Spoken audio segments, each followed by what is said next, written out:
ആ സ്ത്രീ പറഞ്ഞത്, ഡോക്ടറെ അതിന് 2 കാരണങ്ങളുണ്ട് എന്നാ.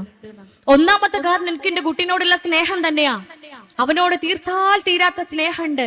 രണ്ടാമത്തെ കാരണം എന്താന്ന് ഡോക്ടറെ, ഓനെ കെട്ടിപ്പിടിച്ച് അവന്റെ മുഖത്ത് ഉമ്മ കൊടുക്കുമ്പോ, അവന്റെ മുഖത്ത് ഞാൻ മുത്തം നൽകുമ്പോ എനിക്ക് അവന്റെ വായ മണക്കാൻ പറ്റുംന്ന്.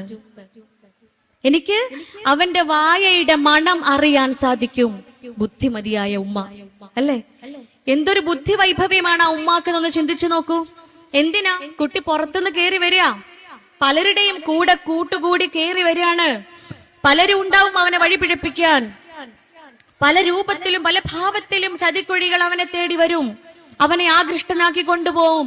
അതുകൊണ്ട് എന്റെ കുട്ടി എന്തെങ്കിലും കഴിച്ചിട്ടുണ്ടോ, എന്തെങ്കിലും ഉപയോഗിച്ചിട്ടുണ്ടോ എന്ന മണത്തിലൂടെ മനസ്സിലാക്കാൻ വേണ്ടിയിട്ടാ ബുദ്ധിമതിയായ ആ ഉമ്മ, അതിനുകൂടി വേണ്ടിയിട്ടാണ് ആ കുഞ്ഞിന് കെട്ടിപ്പിടിച്ച് ഉമ്മ കൊടുക്കുന്നത്.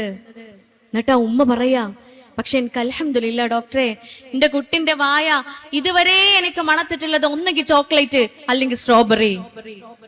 സ്ട്രോബെറിയോ ചോക്ലേറ്റോ അല്ലാതെ ഒന്നിന്റെ മണവും എനിക്ക് എന്റെ കുട്ടിയുടെ വായക്ക് കിട്ടിയിട്ടില്ല എന്ന്.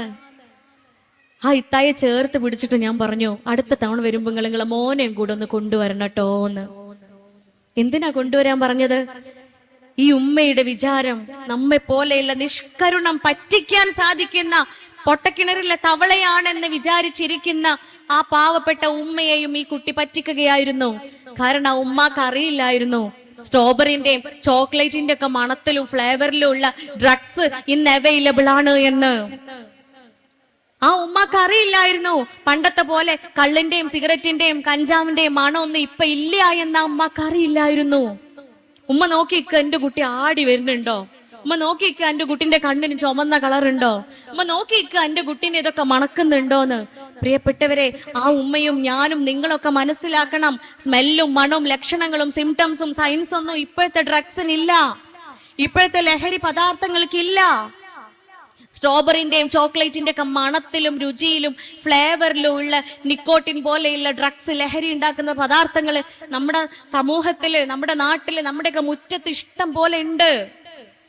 അതൊക്കെയാണ് നമ്മളെ കുഞ്ഞുങ്ങൾ ഉപയോഗിക്കുന്നത്. ദൗർഭാഗ്യം എന്ന് പറയട്ടെ, ആ കുട്ടി വന്നു, കഴിഞ്ഞ 3 വർഷമായിട്ട് ആ കുട്ടി സ്ഥിരമായിട്ട് ലഹരി ഉപയോഗിക്കുന്നുണ്ടെന്ന് മനസ്സിലായി. പറഞ്ഞു വന്നത്, ഇത്തരം അനുഭവങ്ങളൊക്കെ പറഞ്ഞു തരുന്നത് ഞാനും നിങ്ങളും ഉണരേണ്ടതുണ്ട്. നമ്മളൊന്നും കളിച്ചിരി തമാശകളല്ല പാരന്റിങ് എന്ന് പറയുന്നത്, രക്ഷാകർതൃത്വം എന്ന് പറയുന്നത്. മക്കളുടെ ഓരോ മാറ്റങ്ങളും അപ്ഡേറ്റഡ് ആവേണ്ടതുണ്ട്. നമ്മൾ ഔട്ട്ഡേറ്റഡാ.